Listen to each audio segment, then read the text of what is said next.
When millions of students compete for a fraction of available seats, a centralized testing system relies on one fragile variable: absolute secrecy.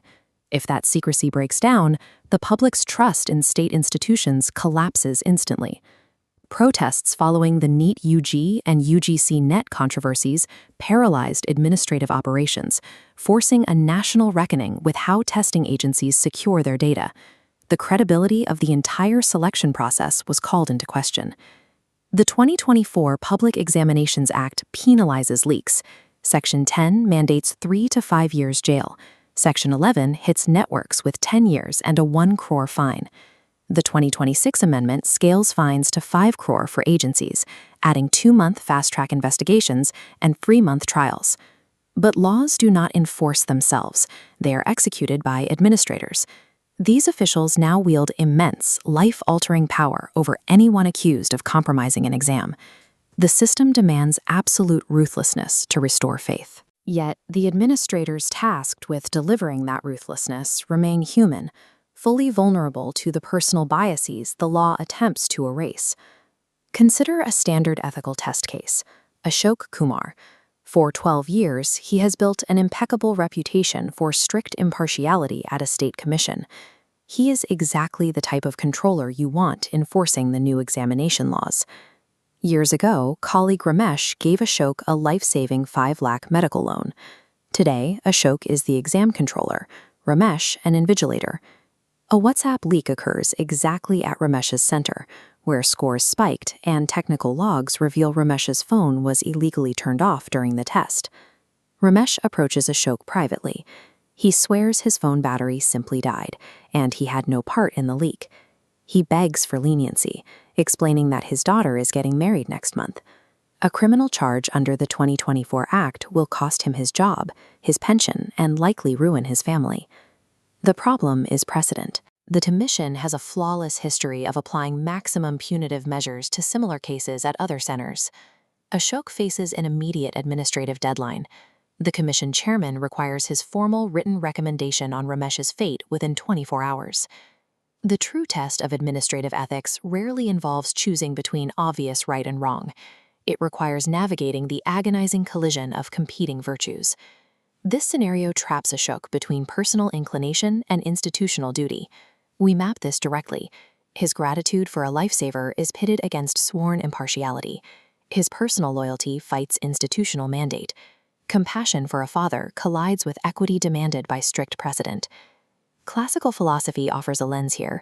Aristotle's doctrine of the mean suggests that virtue lies in finding the precise balance between extremes, avoiding both reckless leniency and excessive harshness. So let's test the first instinct. Option A. Ashok yields to his gratitude and intentionally dilutes the investigation report to protect Ramesh. This fails the ethical test immediately. Watering down the facts to protect a benefactor is textbook nepotism and favoritism. It subverts the legal framework Ashok is hired to enforce.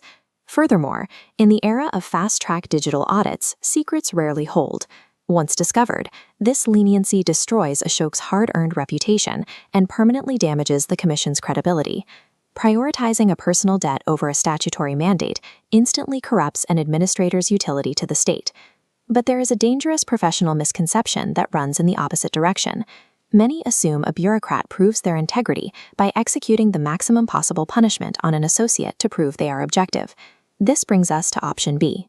Ashok throws the book at Ramesh, applying the harshest penalties of the 2024 Act, but deliberately hides their personal financial history to avoid administrative complications. This creates a procedural trap. On the surface, Ashok appears tough, but external audits and legal appeals are inevitable. When an independent audit uncovers the hidden 5 lakh rupee transaction between the controller and the accused, the entire enforcement action instantly derails. It does not matter if the punishment was factually correct. If the process is tainted by an undisclosed conflict of interest, the state's legal standing evaporates.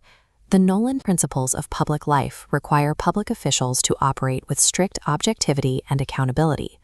Option B violates both by operating in the shadows. By hiding the connection, a strictly punitive action no longer looks like impartial justice. To the courts, it looks like a personal vendetta or a cover-up among conspirators. Executing a legally correct outcome is an administrative failure if the procedural integrity is compromised by secrecy. To maintain the integrity of the findings, Ashok must choose option C, formal disclosure of the debt followed by total recusal from the investigation. The mechanics are precise.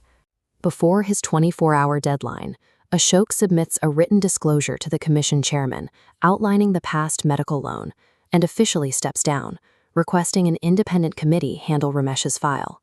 This satisfies the bedrock maxim of modern jurisprudence. Justice should not only be done, but should be seen to be done. The procedure must be optically spotless. This aligns directly with Immanuel Kant's philosophical doctrine on duty. Kant argues that true morality requires us to elevate our absolute duty over our personal inclinations. Ashok must suppress his deep instinct to protect his benefactor and prioritize his obligation to the state. Crucially, stepping away from the official process does not demand Ashok abandon his gratitude entirely. He is free to support Ramesh in a private capacity, helping him secure legal counsel or offering emotional support, as long as he exercises zero authority over the state's case against him. True impartiality requires a rigid firewall between our personal moral debts and the coercive power of the state apparatus. If human beings are inherently vulnerable to the pulls of gratitude and loyalty, we cannot rely solely on the willpower of individuals.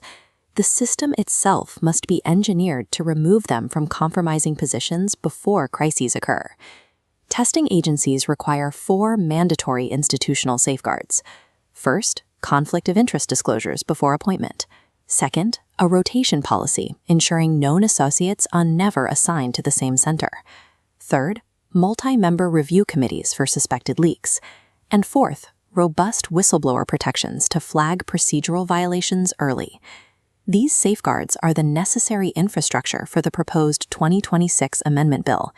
The state cannot deploy 5 crore rupee fines and fast-track trials if the foundation of its investigation is structurally compromised. Harsh laws only restore public faith when the public implicitly trusts the procedural mechanics used to enforce them. Systemic architecture provides the primary security for public trust, serving as a safeguard when individual moral judgment is tested by personal loyalty. We can trace this logic all the way back to ancient Indian statecraft. The philosopher Kautilya established a core precept for public servants. An administrator must remain entirely above both external temptations and internal personal relationships. In this context, Ashok stepping away from the Ramesh investigation is not an act of cowardice. It is the ultimate expression of bureaucratic integrity. By removing himself, he protects the law from the taint of bias and ensures the accused is judged entirely on the facts, not the controller's hidden baggage. Because in the end, the true measure of a functioning state is simple. The integrity of its institutions must always outlive the tenure and the personal debts of the individuals tasked with running them.